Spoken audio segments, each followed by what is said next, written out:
যারা নির্বাচনে জিতবে না তারাই নির্বাচনকে পিছাইতে চায়। জামাত কিন্তু বিএনপিরও আগে ৩০০ সিটে প্রার্থী করে তারা পোস্টার লাগায় তারা নির্বাচনে নেমে গেছে। জনাব আব্দুল সালাম, বিএনপি খুব সুস্পষ্টভাবে তাদের যে স্থায়ী কমিটির বৈঠক হয়েছে সেখানে তারা আলোচনা করে সিদ্ধান্ত নিয়েছে যে তারা হয়তো উচ্চকক্ষ বাতিলেও রাজি আছে, তবে পিআর কোনোভাবেই তারা মানতে চান না। মির্জা ফখরুল ইসলাম আলমগীর তিনিও বলেছেন যারা পিআর চায় তারা জানেই না আসলে পিআর কি। এই মুহূর্তে তো বিএনপির সবচেয়ে বড় প্রতিদ্বন্দ্বী দল রাজনৈতিক মাঠে যদি আমি বলে থাকি, নতুন যে রাজনৈতিক দলটি আসতে যাচ্ছে এনসিপি এবং জামায়াত ইসলাম, এবং এই দুটো দলই আসলে পিআর পদ্ধতি ছাড়া নির্বাচন চায় না এবং কোনোভাবেই তারা সেই নির্বাচনকে লেভেল প্লেইং ফিল্ড হিসেবে গ্রহণও করতে রাজি নয়।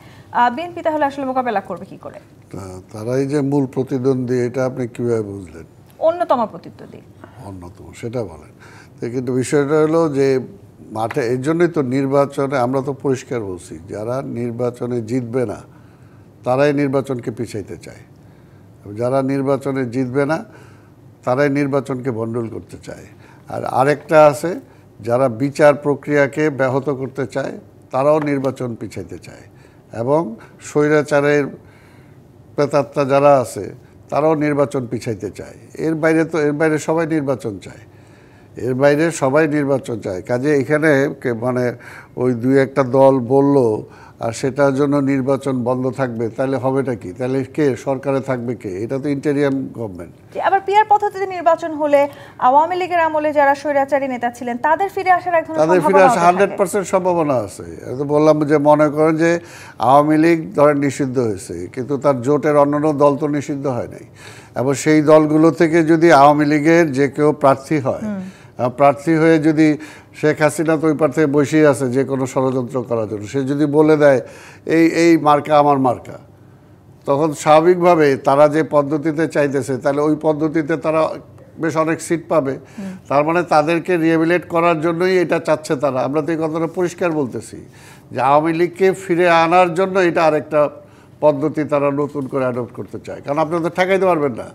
আজকে যদি মনে করেন যে অন্য যে কোনো একটা মশাল প্রতীক নিয়ে ইলেকশন করলো, আপনি কীভাবে মানা করবেন? ওটা মানা করার তো রাইট নাই, তাই না? এবং সেটা যদি হাসিনা বলে দেয় যে ঠিক আছে এটাই আমার মার্কা, তখন তো আপনি ঠেকানোর কোনো সুযোগ নেই। কাজেই এইটা কমপ্লিটলি এইবার এই যে এটা বললাম যে এটা তো আগে ছিল না, কেউ জুলাইয়ে বলে নাই, কেউ আগস্টে বলে নাই, জামাত কয়েকদিন আগেও বলে নাই, হঠাৎ করে জামাত এটাকে এমনভাবে পায়ে বসলো, তার মানেটা কি? আসলে নির্বাচনের প্রস্তুতি এগিয়ে আসছে, সেই কারণে আসলে এই দ্বন্দ্বগুলো আরো বেশি বাড়ছে বলে কি বিএনপি? না, দ্বন্দ্ব না, এটা হলো মাঠ ঘোলা করা। আর একটা জানেন যেটা ওই নাজমুল সাহেব যেটা বললো, এটা দেখেন সারা বাংলাদেশে অলরেডি জামাত কিন্তু বিএনপিরও আগে ৩০০ সিটে প্রার্থী করে তারা পোস্টার লাগায় তারা নির্বাচনে নেমে গেছে। তাহলে জনগণকে বিভ্রান্ত করছে কেন? একদিকে বলছে লোকাল নির্বাচন, আরেকদিকে বলছে ওইটা না হলে আমরা নির্বাচনে যাব না, আবার ৩০০ সিটের প্রার্থী দিয়ে তারা পোস্টার লাগায় তারা নির্বাচন করতেছে। তো এইটার মানেটা কি? এটা তো একটা মানে কি বলবো, একটা জনগণের সাথে প্রতারণা করা।